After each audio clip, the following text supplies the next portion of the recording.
이제 우리 다 같이 일어나셔서 성경 봉독하겠습니다. 우리 신약성경 누가복음 6장 우리 12절에서 16절까지입니다.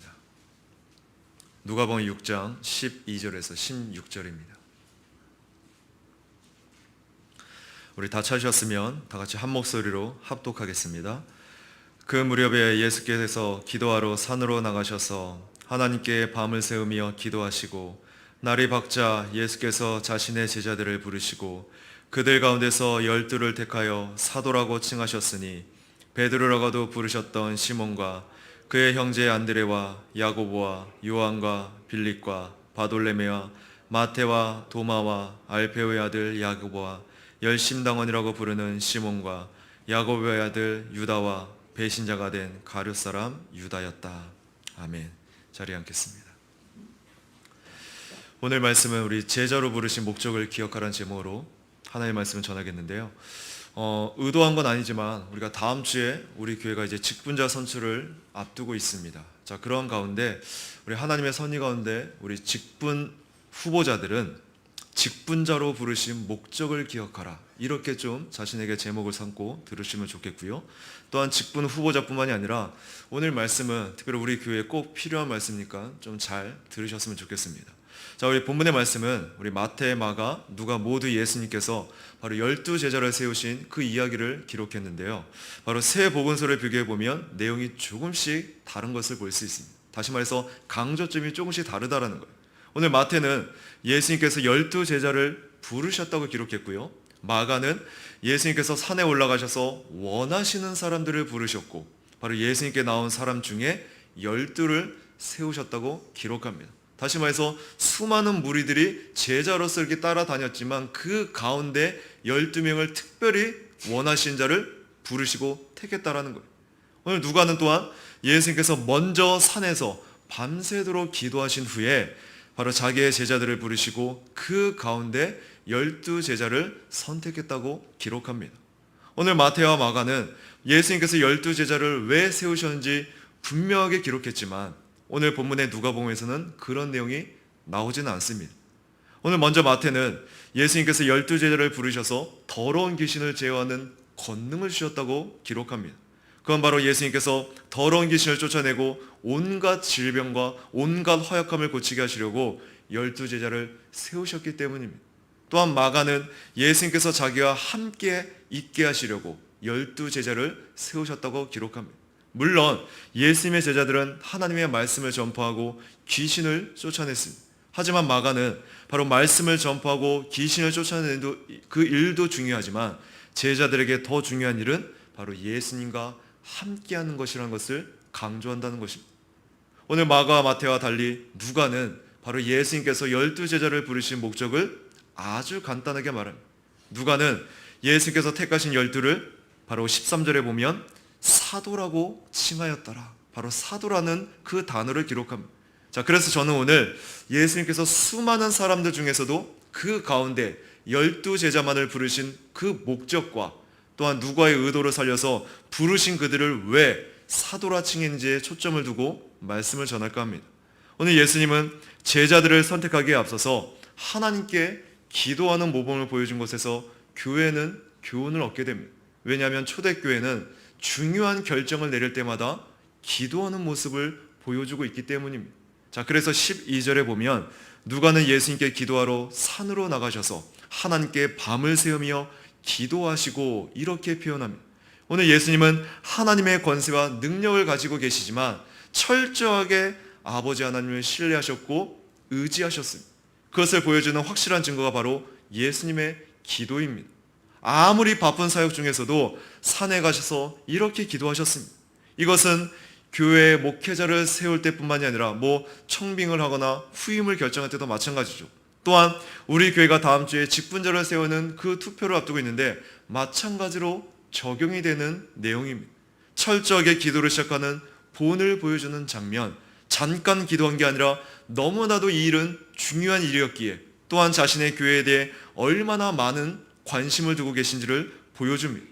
오늘 예수님은 일상적인 관습으로 아버지께 기도한 것이 아니고 온 밤을 지새워가면서 기도를 올리셨습니다.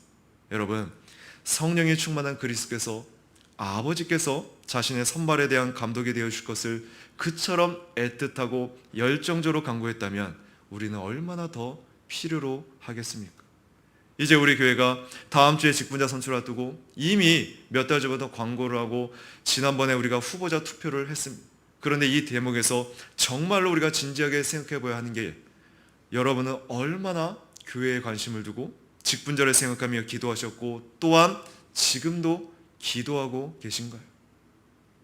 만약에 그저 일상적인 기도의 성격으로 기도한다거나 또는 그 중요성을 인식하지 못하고 하나님의 주권대로 될 사람이 되겠지식의 방관하는 태도나 마치 인기 투표하듯이 저분은 나랑 친하니까 그래도 나랑 대화도 좀 나눠봤으니까, 또는 직분자 후보가 된 이의 마음의 그 동기, 얼마나 교회를 향하고 하나님의 일에 선한 동기를 가지고 자신을 희생하려고 섬기려고 하는지를 보지 않고 어떤 겉모습만 가지고 평가해서 투표를 한다면 정말로 그 사람의 사고가 올바른지, 즉 하나님의 것, 어떤 인본주의적인 그 사고, 사상이 아니라 교회를 사랑하는 마음의 사고, 사상인지를 분별하지 못하고 세운다면 교회가 어떻게 될까요? 말은 교회를 생각하고 하나님을 말하는 것 같은데 정작 그 행동이 따라오지 못하거나, 교리도 하나님도 말은 잘하는데 정작 그 삶이 일치가 안 되는 모습을 보게 될 때 자꾸만 앞뒤가 안 맞고 뭔가 애매할 때가 있잖아요. 더욱이 지금 코로나로 교회 모임을 잘 못 갔다 보니까 사실 모임 가운데서 봉사를 하는 그 과정 가운데 그 사람의 사고나 행동이 드러나는 데 있어서 그죠? 우리는 좀 어떻게 보면 생각을 할 수 있잖아요. 근데 그런 것도 제약이 있다 보니까 분별하기가 쉽지 않은 그런 상황입니다. 자, 그러나 한 예로 교회 중심이요 주님을 사랑한다고 말은 하는데 이렇게 그 사람이 행동한다면 어떨까요? 교회의 물건을 함부로 다루거나 또는 아예 내 것, 교회 것 구분 없이 자기의 마음대로 사용하고자 하는 그 사고가 있는 사람, 그 사람을 직분자로 과연 세울 수 있을까? 교회에서 어떤 일을 결정할 때 또는 물질로서, 특별히 어떤 건축원금이나 자기의 대부분 그 마음은 물질로서 표현이 드러나잖아요. 자꾸만 부정적인 생각을 내비치고 또는 그러한 물질의 희생을 필요로 할 때 계산하면서 항상 우리는 마음을 봐야 되는데 세상의 사고를 가지고 교회에서 그대로 하려는 그 모습을 보인다면 그 사람을 과연 우리가 직분자로 세울 수 있냐는 것이죠. 그만큼 신중히 기도하며 하나님께 구해야 될 중대한 일이 직분자를 세우는 일입니다.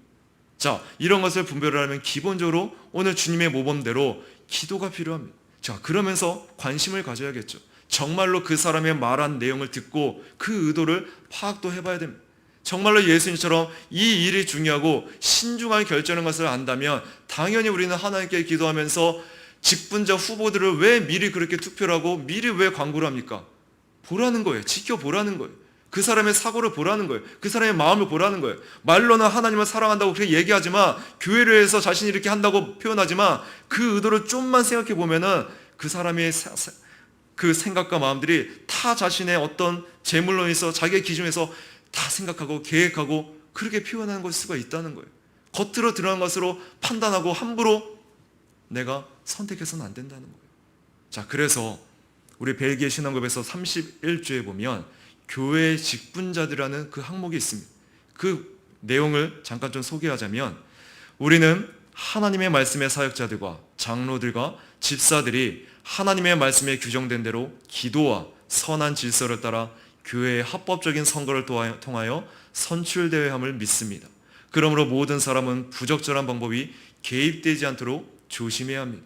오히려 각 사람은 자신을 하나님께 부르셨다는 확실한 증거를 가지고 또한 그 부르심이 주님께로부터 온 것임을 확신하기 위하여 하나님께서 부르신 때까지 기다려야 합니다. 자, 지금 이 내용을 보면 직분자는 회중, 다시 말해서 사람이 뽑는 걸까요? 즉 우리가 투표를 하니까 다수의 뜻에 따라서 직분자가 세워지는 걸까요? 신앙 고백서는 그렇지 않다고 우리에게 고백합니다. 비록 형식적으로는 사람이 직분자를 선출하지만 실질적으로는 하나님께서 세우신다는 점을 강조합니다. 자, 그래서 첫 문장을 다시 한번 제가 읽어드리면, 우리는 하나님의 말씀의 사역자들과 장로들과 집사들이 하나님의 말씀에 규정된 대로 기도와 선한 질서를 따라 교회의 합법적인 선거를 통하여 선출되어야 함을 믿습니다. 자, 직분자는 교회의 학번적인 선거를 통하여 사람을 뽑게 됩니다. 자, 그러나 사람의 자유로운 뜻에 따라 하는 것이 아니라 하나님의 말씀의 규정대로 해야 함을 말합니다. 그리고 기도를 통하여 하나님의 뜻을 확인하고 선한 질서를 따라 함으로써 하나님의 뜻을 드러냅니다. 그렇게 형식적으로는 사람이 하지만 궁극적으로는 하나님께서 하신다는 거예요. 자, 그런데 형식적으로 사람이 뽑지만 더불어 기도가 포함되어 있다는 것을 기억해야 한다는 거예요. 회중들은 기도를 통하여 하나님의 뜻을 분별할 수 있도록 준비되어 선거에 임합니다. 그래서 잘 들으세요. 기도를 통하여 준비된 회중들은 자기들이 직분자를 선택하는 것이 아니라 하나님의 선택이 자신들에 의해서 확인된다는 사실을 기억해야 한다는 거예요. 그래서 형식적으로는 사람이 선거를 해서 그렇게 뽑히는 것 같지만 이미 하나님의 그 작정 안에 이루어진 일들이라는 거예요. 하나님께서 섭리 가운데 이미 선택된 자들이 우리가 투표를 통해서 확인되는 자리가 다음 주에 직분자를 선출하는 그 자리입니다. 자, 그리고 회중들은 하나님의 뜻을 교회 가운데 드러내기 위해서 그 선거를 합니다. 교회의 머리이신 그리스도께서 어떤 이들을 직분자로 부르셨는지를 깊이 고려해야 하는데 그 중에 뭐예요? 기도가 필수적이라는 거예요. 자, 그래서 직분자를 바르게 선출하기 위해서 먼저 전제되어야 할 것이 있습니다. 그것은 바로 하나님이 그 사람을 부르셨는지를 스스로 확인하는 것입니다.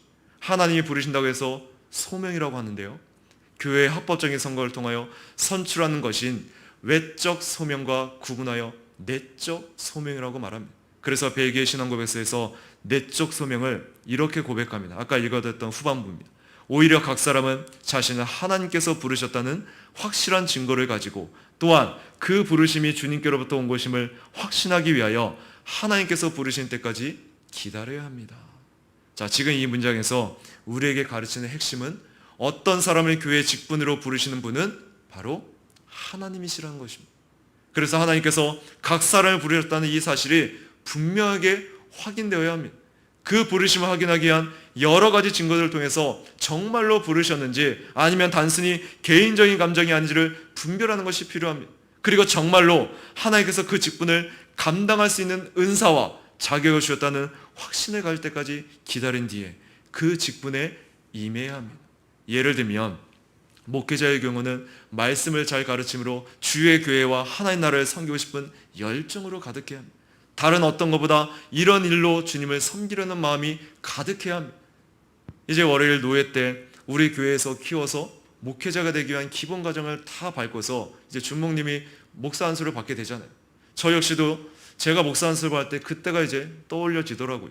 학교는 개혁주의 신학교를 졸업했지만 뒤늦게 전 졸업 이후에 책들을 통해서 특별히 하이델베르크 요리문답이나 교리에 관련된 그 책들을 이제 접하면서 관심을 갖게 되고, 그러면서 자연스레 청교도 책도 접하면서 제가 몸담고 있던, 사역하고 있던 이 복음주의 교회가 뭔가 잘못됐구나, 정말로 교회 밖에뿐만이 아니라 교회 안에 깨우는 사역이 정말로 필요하겠구나, 그러한 생각을 갖게 됐어요. 목사 안수 받기 전에 그 과정이었어요. 그러면서 하나님 앞에 다짐하면서 기도했던, 몇 가지 기도했던 그런 기억이 있습니다. 그래서 지금도 사역 가운데 그 기도가 제 삶 가운데서 하나씩 하나씩 이루어지는 것을 저는 경험하고 있습니다. 가령 그때 맡았던 부서가 학생부였는데 매주 그 금요일날 기도를 마치고 학생부 교사들과 교리 공과를, 제가 학생부 공과를 직접 만들면서 나중에 내가 책을 만들거나 좀 책을 좀 써야겠다, 그런 생각을 했는데 그 사역을 제가 지금 하고 있잖아요. 그죠? 그러면서 깨우는 사역 역시도 어찌됐든 여러 방면을 통해서도 하나님께서 그렇게 사용하시는 것을 보게 됩니다. 또한 장로의 경우는 어떻습니까? 자기의 시간을 내어서 교회를 위한 섬김과 봉사에 힘쓰고요, 항상 본이 되는 위치가 장로의 위치입니다. 선한 일을 하고자 하는 그 열심과 사모함이 있어야 돼요. 회중들의 영적 상태를 살피고 그들을 바른 길로 인도하고자 하는 마음, 그것이 바로 장로로서의 자격의 필수 요건입니다. 자, 그런데 이상하게 우리나라 교회는 신방하면 담임 목사나 그저 어떤 사역자가 주라고 생각하고요, 장로는 세상의 어떤 조직의 이사직, 뭔가 명예직으로 생각해서 교회에서 어떤 이 큰 일을 결정할 때 사사건건, 그죠, 어떤 태클을 거는, 또는 목회자를 견제하는 대립구조를 이루는 이상한 관계가 되는 것을 보게 됩니다. 그렇지 않죠. 장로의 주된 임무는 신방입니다. 회중들의 영혼을 살피고 또한 주일에 말씀이 선포됐던 그 말씀을 가지고 다시 한번 그 가정이 그 말씀대로 잘 지키면서 그때 순종하자 하는 마음들인지, 그 말씀을 가지고 가정 예배를 또한 드리고 있는지, 끊임없이 그들의 영적 상태를 돌아보는 일, 신방이 주된 임무가 장로의 역할이라는 거예요. 그래서 장로들은 교인들의 집을 방문하되 특별히 병자를 방문하는 그 일들이 주어집니다. 그래서 장로들은 때로는 무지한 자들을 지도할 수도 있고요, 애통한 자를 위로하면서 교회의 어린이들을 양육하고 보호해야 될 임무가 있습니다. 또한 장로들은 열성으로 그들의 보호 아래 맡겨진 양떼들에게 좋은 본을 보여주면서 불신자를 전도하고 제자를 만들어야 됩니다.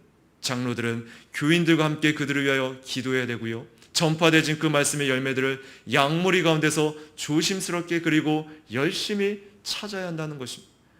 오늘 이렇게 신방을 하게 되면 신방하라는 그 장로들에게도 주어진 유익이 있고요, 또한 신방을 받는 회중들에게도 주어지는 유익이 있다는 거예요. 장로들에게 주어진 유익은 먼저 주님이 위탁하신 그 양들의 영적 상태를 잘 파악할 수 있다는 점입니다. 당회원들이 기도하면서 가정신방을 정기적으로 실천하면 자신들에게 위탁된 멤버들이 은혜의 수단을 사용해서 영적으로 잘 성장하고 있는지 그 여부를 파악할 수 있습니다. 그래서 신방을 할 때 주로 나누는 대화가 뭐예요? 하나님 이야기, 영적인 상태 또는 주일에 선포된 그 말씀을 다시 상기시키면서 서로 간에 그 은혜를 나누게 되잖아요. 때로는 그 나눔 가운데 문제가 있다면 그 문제 역시도 하나님의 말씀 가운데 올바른 것이 무엇인지를 끊임없이 하나님을 향할 수 있도록 다시 한번 그 초점을 돌이키는 그 일들이 장로가 건면해주는 또한 말일 것입니다. 또한 회중에게는 어떤 유익이 있나요? 살아있는 교회의 멤버로서 그들은 영적 삶에 그 속하는 모든 문제들을 놓고서 대화하는 그 가치를 좀 더 분명하게 깨닫게 될 것입니다. 그래서 대화 가운데 문제도 나누며 함께 기도하는, 또는 교회의 것들이 같이 공유가 돼서 기도할 수 있는 그런 시간들이 될 것입니다. 또한 집사의 경우는 어떻습니까? 바로 교회의 재정을 지혜롭게 잘 사용함으로써 하나님의 교회가 하나님 나라의 그림자로서 이 땅 가운데 잘 세워지고자 하는 마음이 있어야 합니다.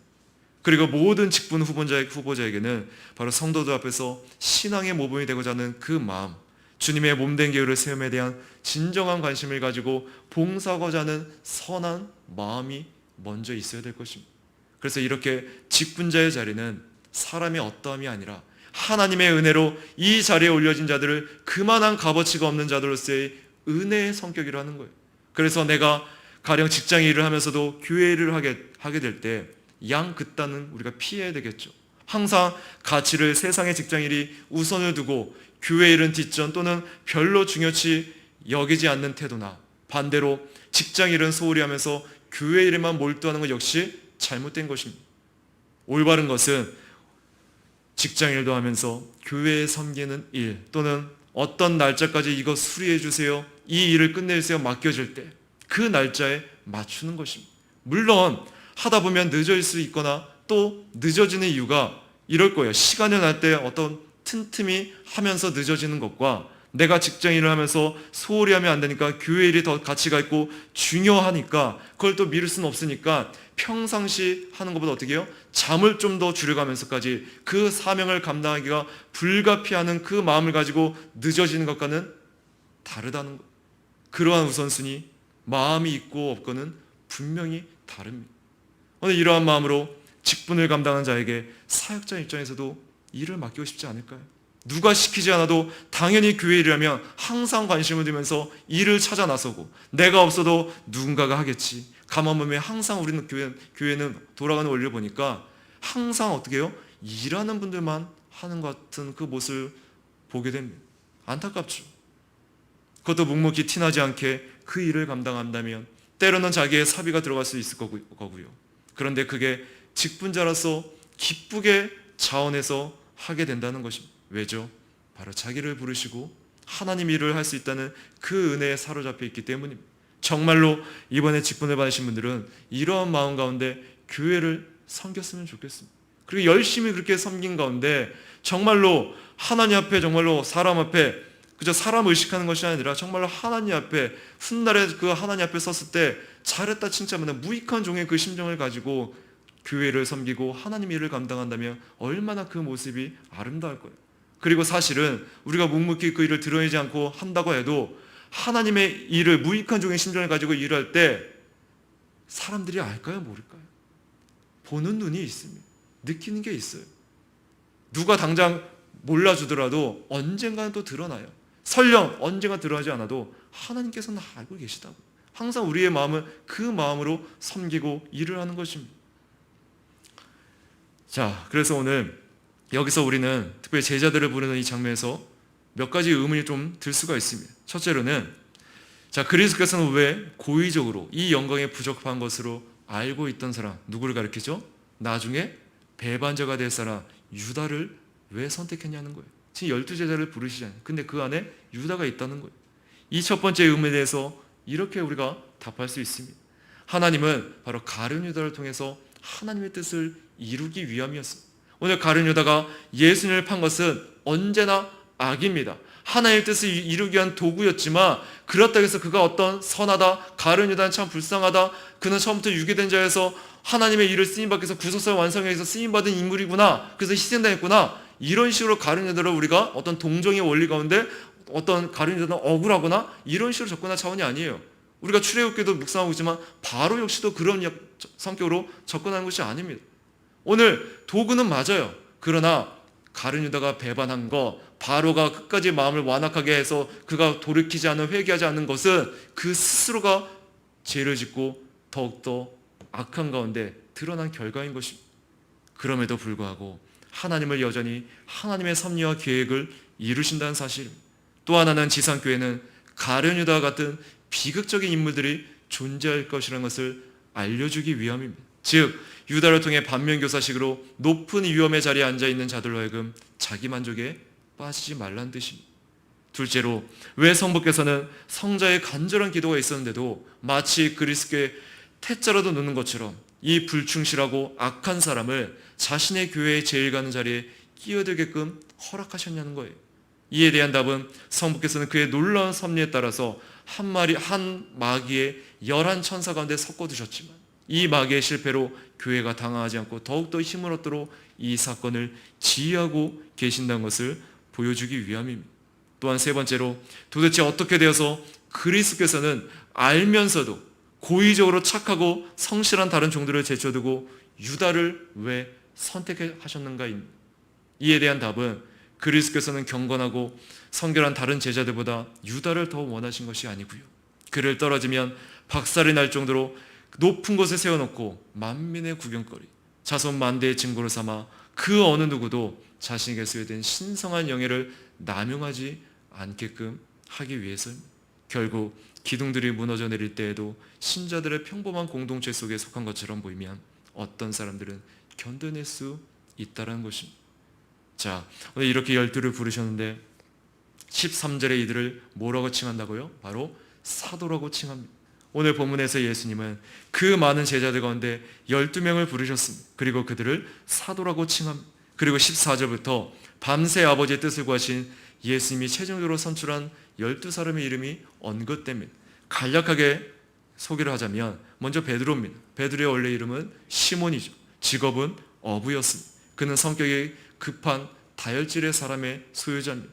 가이사랴 빌립보에서 예수님이 너희는 나를 누구라 하느냐 물을 때 주는 그리스도시요 살아계신 하나님의 아들입니다 고백했던, 그래서 칭찬받았던 인물, 바로 금방 주님의 죽으심을 극구 반대하여 사단아 책망을 받던 인물, 그는 다른 사람은 다 주님을 떠나도 나는 절대 아니라고 호언장담했다가 저주하며 주님을 부인했던 인물, 이 사람이 바로 베드로입니다. 다음은 베드로를 예수님께 인도했던 베드로의 형제, 바로 안드레입니다.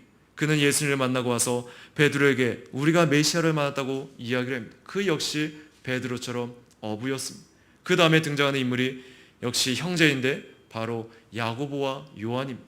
그들은 세베대의 아들들로 베드로의 동호자였습니다. 베드로와 그의 형제 안드레, 그리고 세베대의 아들 야고보와 요한은 모두 한자리에서 예수님의 부르심을 받아 배와 그물을 버려두고 예수님을 따랐던 자들입니다. 그래서 이 중에 베드로, 요한, 야고보는 훗날에 어떻게 해요? 핵심적인 제자들이 되었습니다. 12제자들 안에서도 더욱더 핵심적인 그 그룹에 속한 제자들입니다.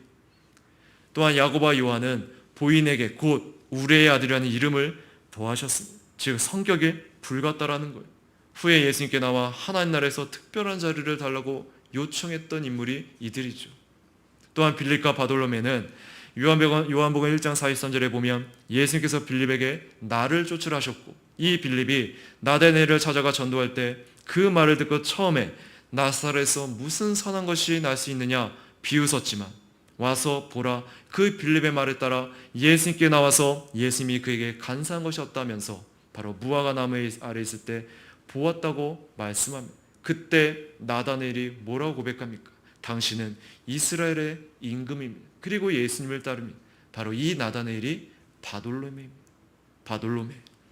또한 빌립은 바세대 사람으로 안드레와 베드로와 한 동네 사람이었습니다. 빌립은 예수님의 권능을 바로 눈앞에서 계속해서 봤지만 후에 아버지를 보여달라, 그러면 족하게 된다고 요청했던 인물입니다. 예수님은 나와 이렇게 오래 있고도 어찌하여 알지 못하고 되물었던 그 인물이 빌립입니다. 그 다음에 마태인데 우리가 앞에서 살펴봤지만 이미 마태의 또 다른 이름은 레위입니다. 사람들의 비난을 받던 매국노의 배신자의 세리, 그것이 바로 마태의 직업이었습니다. 다음으로 도마인데 예수님과 함께 죽으러 가겠다고 할 정도로 용기를 가진 자이면서도 예수님의 부활에 대해서는 선뜻 믿지 못하는 의심의 소유자이기도 했습니다. 전승에 따르면 그는 선교사로 활동하다가 인도 또는 페르시아에서 순교한 것으로 여겨집니다. 그 다음에 등장하는 야고보는 알페오의 아들이었습니다. 앞에 세베대의 아들 야고보와 구분하기 위해서 알페오의 아들이라는 이름을 붙였습니다. 그래서 마가복음에서는 작은 야고보라고 부르기도 합니다. 또 다른 인물은 셀롯이라고 부르는 시몬이었습니다.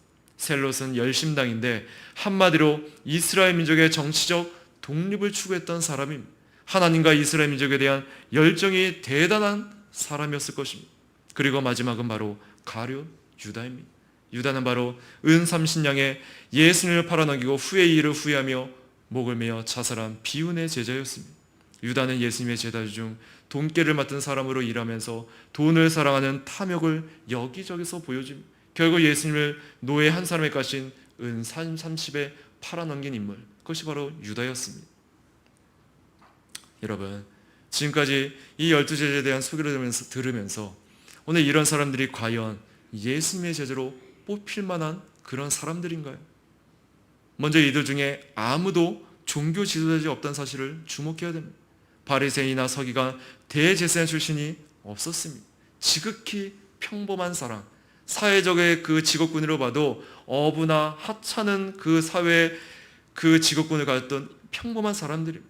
자, 그래서 미국의 한 경영 컨설턴트 회사에서 미국은 어떤 설문조사나 컨설팅에서 정보를 많이 축적해 놓잖아요.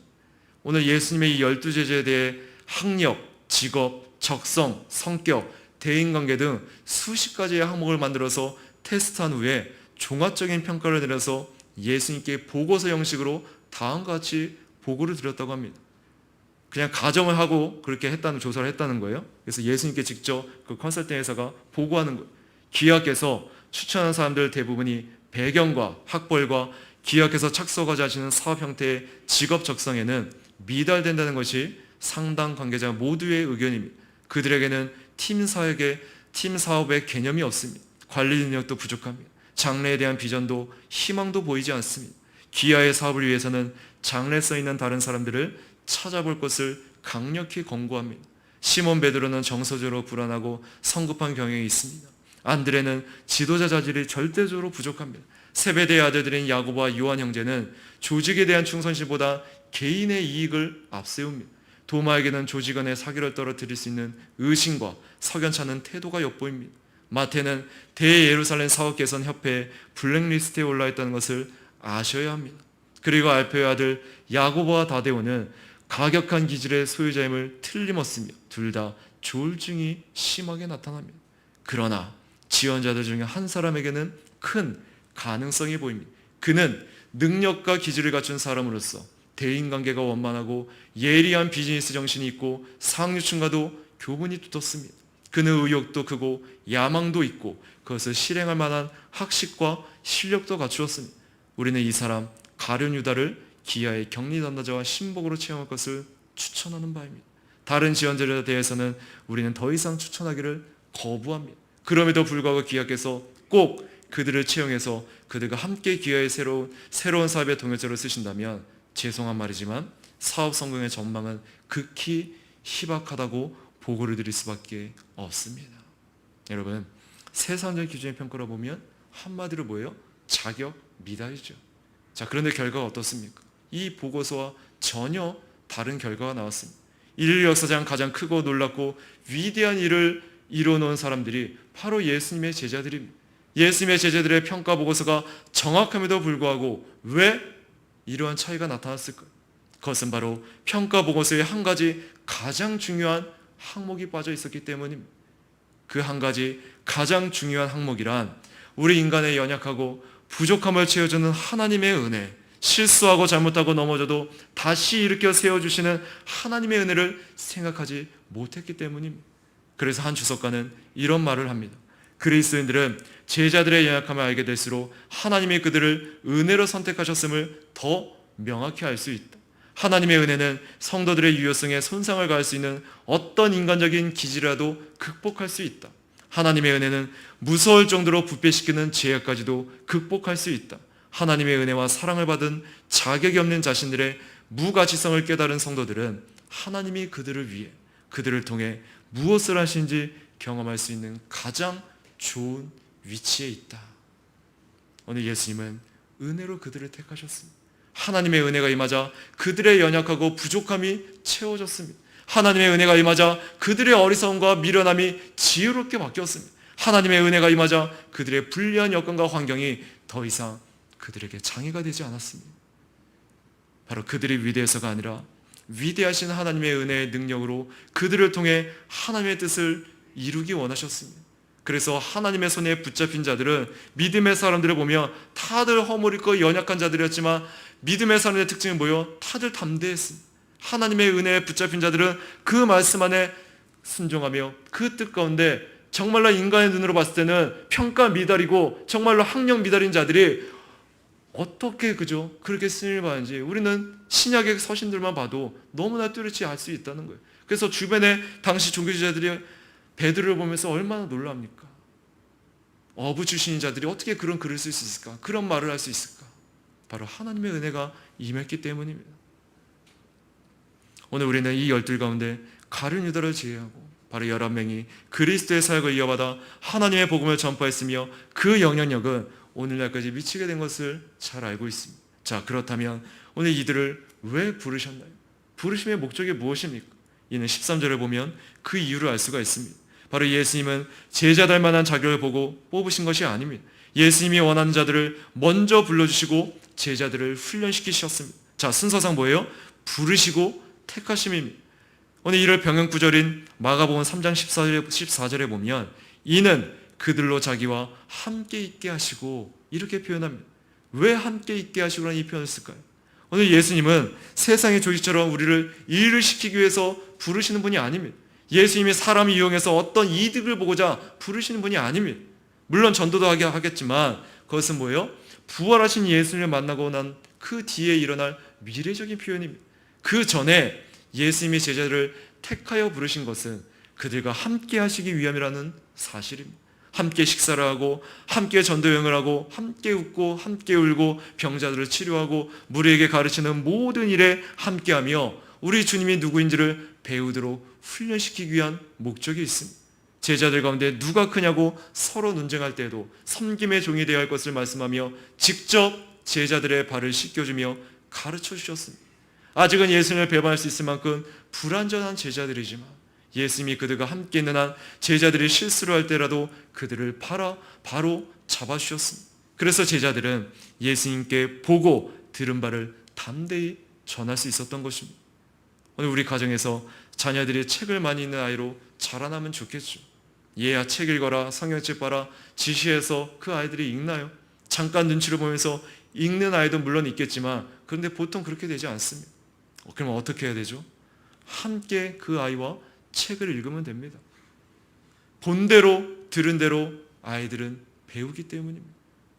내가 책을 읽으면서 자연스럽게 아이들이 익숙하게끔 끊임없이 책상에 앉아있는 모습을 보여주면 그 아이들은 지금 당장은 아니어도 지나가면서 엄마 아빠의 그 모습을 통해서 다 습득하는 거예요. 그러면서 자연스럽게 너무나도 쓸 대로 그 아이들에게 필요성이 있을 때 같이 이제 한 식탁에서 한 책상에서 모여서 책을 읽는 것이 너무 자연스럽게 나타날 거예요. 그래서 본대로 들은 대로 함께 하기 때문에 가능하다라는 거예요. 그래서 왜 예수님께서 공생의 사역을 하실 때 그 제자들을 3년 동안 함께 그저 데리고 다니면서 먹고 자면서 왜 그 일들을 훈련시켰을까? 그 초점은 뭐예요? 그 과정, 그 시간 가운데 보고 들은 대로 행하게 되어 있다는 거예요. 그래서 예수님이 승천하시고 예수님이 부활하셔서 승천하시고 이 땅에 남겨진 그 제자들의 모습이 어땠습니까? 그대로 본대로 들은 대로 성령의 충만한 가운데 그 예수님의 사역을 이어받아 그대로 행한 것을 우리는 보게 됩니다. 두 번째, 부르신 이유는 바로 사도라는 단어를 통해서 드러납니다. 사도는 대리자를 말합니다. 예수님의 대리자로 그들을 부르셨다라는 것. 예수님은 갈릴리 사역을 마치시고 예루살렘을 향하여 내려가실 것입니다. 그리고 그곳에서 배척을 당하시고 죽임당하실 것이며 부활하시고 승천하실 계획이었습니다. 예수님이 떠나시더라도 하나님의 복음은 전파되어야 합니다. 그것이 바로 뭐예요? 아버지의 뜻이었습니다. 예수님이 이 땅에 오셔서 하셨던 일, 바로 잃어버린 자를 찾아 구원하신 일을 대신할 자들을 선택하셨다는 거예요. 마가복음에 따르면 예수님은 이 12사도를 세우면서 바로 자기와 함께 있게 하시고 또 보내사 전도도 하며 귀신을 내쫓는 권능도 가지게 하려 하심이로라. 그렇습니다. 오늘 예수님은 누구를 부르셨습니까? 지극히 평범하고 연약한 자들을 부르셨습니다. 은혜로 택하셨습니다. 그리고 그들을 통하여 놀라운 일을 이루셨습니다. 예수님은 왜 그들을 부르셨나요? 바로 예수님의 사명을 대신 이루게 하시려고 부르셨습니다. 잃어버린 자를 찾아 구원하는 일을 담당시키려고 부르셨습니다. 자, 그런데 여러분, 그 주님께서 놀랍게도 동일한 모습으로 지금 우리를 부르셨습니다. 자, 그렇다면 예수님의 제자들을 부르셨을 때처럼 우리를 위해서 기도하셨나요? 네, 맞습니다. 오늘 요한복음 17장에 보면 저와 여러분이 예수님의 기도의 대상으로 나옵니다. 요한복음 17장 20절에 내가 비옵는 것은 이 사람들만 위함이 아니요 또 그대로 말로 말미암아 나를 믿는 사람들도 위함이다. 바로 예수님을 믿는 그 사람, 그들 위해서도 예수님은 기도하고 부르셨다라는 거예요. 오늘 믿음이 적고 때로는 이해가 느린 우리, 때로는 성격이 불같고 급하며 부정적이고 의심이 많고 크고자 하는 마음과 어려울 때 주님을 외면하고자 하는 우리를 그 풍성한 은혜로 불러주셨습니다. 오늘 바울은 고린도의 교인들에게 너희를 부르심을 보라 육체를 따라 지혜로운 자가 많지 아니하며 능한 자가 많지 아니하며 문벌 좋은 자가 많지 아니하도다. 그렇게 말하고 있습니다. 오늘 하나님은 예수 그리스도를 통하여 그 은혜로 우리를 구원하심으로 미련하고 약한 우리를 택하사 지혜롭고 강한 자들을 부끄럽게 하셨습니다. 주님이 우리를 부르신 그 목적도 동일하다라는 거예요. 반석이라 불린 베드로는 소아시아 성도들에게 너희를 빛으로 인도하신 이의 아름다운 영광을 선포하기 위해 부르셨음을 말하고 있습니다. 한마디로 뭐예요? 주의 대리자로서 우리를 불렀다라는 거예요. 그것이 바로 우리의 사명입니다. 우리의 말과 행동으로 주의 복음을 선포하는 것입니다. 잃어버린 영을 찾아 구원하는 일, 그 일을 우리에게 맡기셨습니다. 여러분, 예수님의 이 부르심을 받은 제자이신가요? 그렇다면 우리의 사명이 무엇인지를 기억해야 합니다. 사도들은 우리처럼 연약하고 부족했지만 그 사명을 잊지 않았습니다. 설령 자기 목숨을 내놓더라도 그 사명만은 지켜냈습니다. 우리는 그리스도의 간절한 기도로 풍성한 은혜를 통하여 잃어버린 자들을 구원하라는 그 대리자로 부르심을 받았음을 기억해야 될 것입니다. 이제 마지막으로 다음 주에 우리 직분자 선출을 앞두고 좀 제안을 드리면서 말씀을 좀 마칠까 합니다. 우리 참 하나님의 계획은 오묘하고 저 스스로도 말씀을 준비하면서 정말로 오묘하고 세밀하게 간섭하시고 개입하시고 계시구나, 그것을 깨닫게 됩니다. 주일 제가 강해 설교를 준비해 나가면서 제가 의도한 게 아닌데 제자들을 부르신 이 내용과 목적이 우리 다음 주 직분자 선출을 앞두고 그저 일주일 동안 우리가 생각하면서 함께 기도할 부분이라고 여겨집니다. 그래서 회중들은 오늘 예수님의 본을 따라 직분을 세우는 게 정말 중대한 일을 깨닫고 교회를 위해서 기도하시고요. 특히나 우리 직분 후보자에게는 일주일 동안은 아니더라도 하루, 아니 한 번이라도 내가 교회를 향한 마음, 섬김과 연결해서 금식 기도를 해볼 것을 제안드립니다. 우리가 앞에서 5장의 내용을 통해서 잠깐 성경적인 금식의 올바른 의미를 말씀드렸습니다. 구약의 과거 전통, 관습에 따른 금식이 아니라 새 포도주 자체이신 예수님을 위해서 질서가 새롭게 바뀌었습니다. 그래서 금식도 새로워졌는데 새로운 금식은 바로 하나님의 모든 충만하신 것에 대한 굶주림입니다. 이 굶주림을 깨우는 것은 바로 예수님의 사랑의 향기고 그리스도의 복음 안에 맛보는 하나님의 선하심입니다. 다시 말해서 직분 후보자들은 이 금식을 통해서 뭐예요? 나는 부족합니다. 내 존재의 연약함을 끊임없이 점검하세요. 그러면서 뭐예요? 충만하신 이 굶주림을 통해서 생명의 떡 자체이신, 생명의 근원이신 그 생수 물 자체이신 그리스도로 충만함으로 채우세요. 그래서 그 체험을 통해서 하나님의 일을, 교회를 섬기는 일을 감당하는 그 기도를 하시기 바랍니다. 기독교의 금식은 바로 상하고 통해하는 가난한 심령이 그리스도에 가보는 그 잡에서 달콤함을 그 만족을 맛보는 거예요. 그래서 하나님의 다함 없는 그 은혜를 날로 더 갈망하고 누리는 것입니다. 그래서 사역자뿐만 아니라 직분자들은 이 힘으로 주의 일을 감당하는 것입니다. 주님으로 만족하면서 끊임없이 내 굶주린 가운데 나의 부족한 연약함을 깨닫고 항상 그렇기 때문에 그리스도를 의지하며 그리스도의 풍성함의 그 힘을 가지고 교회의 일을, 하나님의 일을, 그 섬김의 일을 감당하게 되는 것입니다. 자, 그래서 보통 금식을 할 때가 언제인가요? 개인적으로나 교회적으로나 국가사회적으로 문제가 있을 때 특별히 회개와 관련지어서 하게 되는 것을 보게 됩니다. 학개서 1장 5절에 보면 금식의 본질적인 요소가 무엇인지 우리에게 가르쳐 줍니다. 그러므로 이제 만군의 여호와가 이와 같이 말한다. 너희가 지나온 길을 돌이켜보아라. 지나온 길을 돌이키라는 게 뭐예요? 점검하라는 거예요. 그리고 그 가운데 죄가 드러나는 것을 하나님 앞에 회개하라는 거예요. 금식 기간 동안 세상적인 관심을 접어두고 우리의 과거의 삶을 살펴보면서 하나님과의 관계성을 새롭게 정립해야 할 필요성과 그 당위성을 강조하고 있습니다. 우리는 과거의 어두운 옛 모습을 십자가 아래 내려놓고요, 철저하게 통회하고 자복하는 심령의 자세를 취해야 합니다. 이는 청교도들이 추구했던 신앙적인 삶의 모습인 성화의 첫 번째 작업입니다. 즉 죄에 대한 탄식과 내주하는 그 죄악에 대한 죄억제 교리의 실제적인 적용점입니다. 그래서 진정한 경건과 신앙적인 금식은 무엇보다 하나님과의 관계의 회복에 달려 있습니다. 자, 그래서 먼저 우리 직분 후보자들은 이러한 금식의 본질적 요소를 생각하면서 자신을 돌아보는 시간을 갖기 바랍니다. 하나님을 스스로 찾지도 알지도 못한 나를 불러주신 것도 감사한 일인데 주님의 일을 할 수 있는 섬김의 자리에 직분을 맡겨주신다는 정말로 부족한 자를 온 우주 만물 그 만물을 통치하고 창조하신 그 하나님 아버지의 일을 내가 할 수 있다. 그 자리에 나를 불러주신다. 그게 얼마나 영광입니까?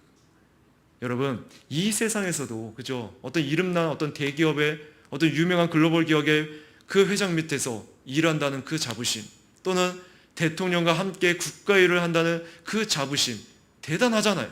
근데 하나님의 일은 그것과도 비교할 수 없는 일이라는 거예요.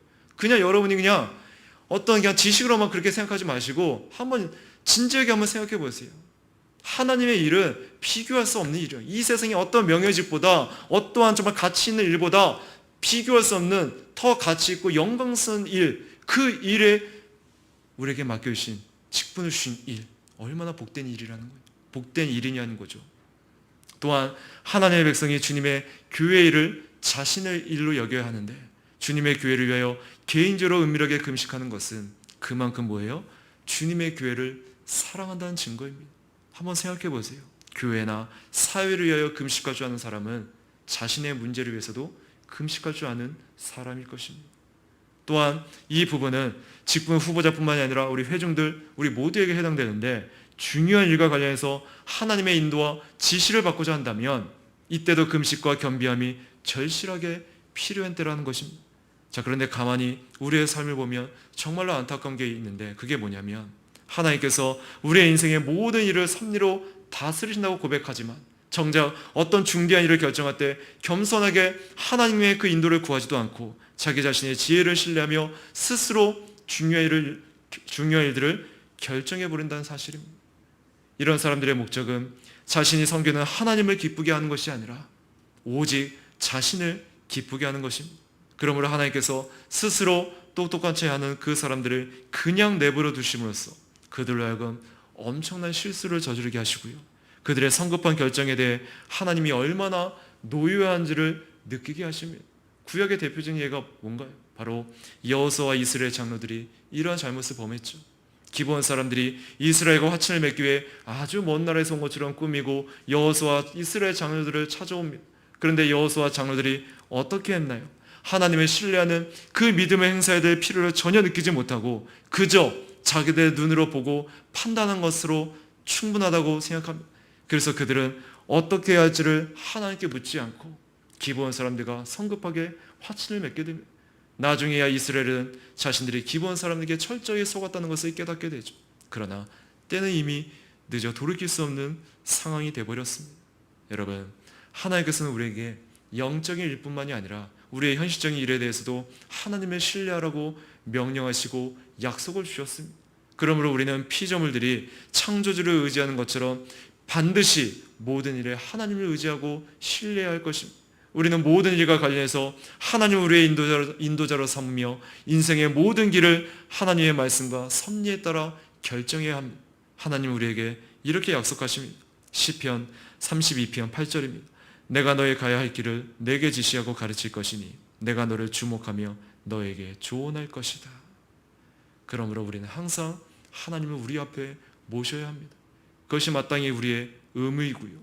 이스라엘이 광야에서 구름 기둥과 불 기둥을 따라 움직였던 것처럼 하나님의 지시를 따라 행동을 시작하고 끝내는 것, 이것이 바로 우리의 마땅한 의무라는 거예요. 바로 항상 성령의 인도하심을 따르는 그 이유를 말씀합니다. 물론 우리가 살다 보면은 어떤 때는 정말로 중요한 일을 갑자기 결정할 때가 있어요.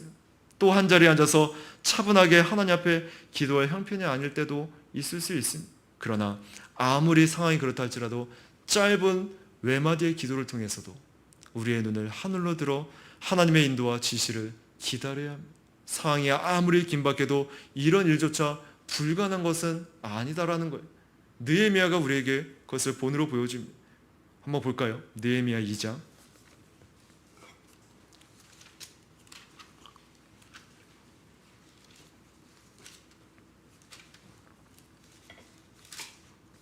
느헤미야 2장 4절 5절입니다.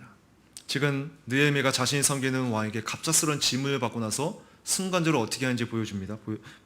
말씀 읽어볼게요. 느헤미야 2장 4절 5절 같이 있습니다. 왕이 내게 말씀하기를 내게 무엇을 원하냐고 하셨으므로 나는 곧 하늘의 하나님께 기도하고 나서 왕께 말씀드리기를 왕께서 좋게 여기시고 주의 종이 왕 앞에서 은혜를 입었다면 제 조상들이 묻혀있는 성읍 유다로 저를 보내주셔서 그것을 건축하게 해주십시오 하였다. 지금 하나님의 인도를 받기 위해 느헤미야처럼 어떻게 해요? 기도했던 그 성도들의 삶을 통해서 증명된 것처럼 우리가 그렇게 순간적으로 하나님의 인도를 구하는 것에 대해서도 하나님의 은혜로운 약속이 주어져 있습니다. 자, 그러나 오늘 이러한 경우는 평상시 뭐예요? 기도 생활이 습관화되어 있기 때문에 가능한 것이지 모든 삶에서 이것이 일반화될 수는 없을 것입니다. 우리가 살다 보면 이사를 가는 문제, 직업을 선택하거나 어떤 중요한 일을 맡게 되는 일이나 또는 다음 주에 우리가 교회의 직분자를 세우는 일 등의 매우 중대한 일을 결정해야 하는 일에 있어서 금식하며 특별하게 기도해야 할 것입니다. 빛들의 아버지신 하나님으로부터 빛을 구하여 어떻게 결정해야 옳은지 또 하나님께 그들을 어떤 길로 부르신지를 깨닫기 위하여 금식하며 우리는 준비해야 될 것입니다. 오늘 에스라와 함께 바벨론에서 포로 생활을 마치고 예루살렘에 돌아오게 된 사람도 그런 이유로서 아하와 강가에서 금식을 선포하고 하나님께 평탄한 길을 구했던 것을 볼 수 있습니다. 에스라 8장 21절에 그때 내가 그곳 아하와 강가에서 금식을 선포하고 우리 하나님 앞에서 자신을 낮추고 우리와 우리 자녀들과 우리 모든 소유를 위해 평탄한 길을 그분께 간구하였으니.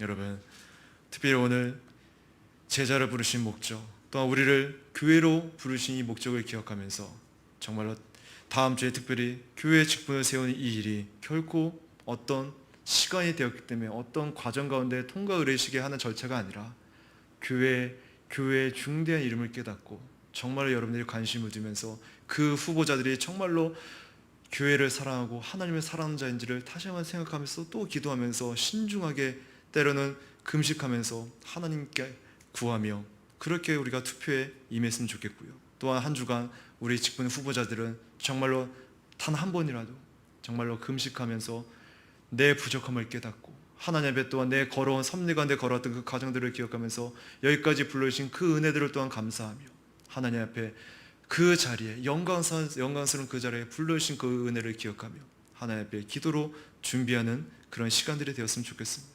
이제 말씀 마치겠습니다. 여러분, 오늘 예수님은 누구를 부르셨습니까? 지극히 평범하고 연약한 자들을 택하셨습니다. 세상의 기준으로 보면 우리 모두가 다 자격 미달인 자들, 그들이 바로 부르심을 받고 공동체를 우리가 이루었습니다. 그러므로 우리 중에 누가 우리의 어떠함을 자랑할 수 있겠습니까? 항상 우리의 부족함을 깨닫고 예수님의 사명을 대신 이루게 하시려고 부르셨음을 기억하시기 바랍니다. 특별히 우리 직분 후보자뿐만이 아니라 우리 모두가 오늘 말씀을 통해서 하나님께서 부르신 은혜, 더욱이 몸된 교회 직분을 세우는 자리에 나를 불러주시는 그 은혜를 기억하며 제안드린 것처럼 할 수 있으면 금식기도 가운데 우리 교회가 하나님의 인도를 받는 그러한 한 주간이 되기를 간절히 기도합니다. 우리 다 같이 들은 말씀 생각하면서 기도하겠습니다.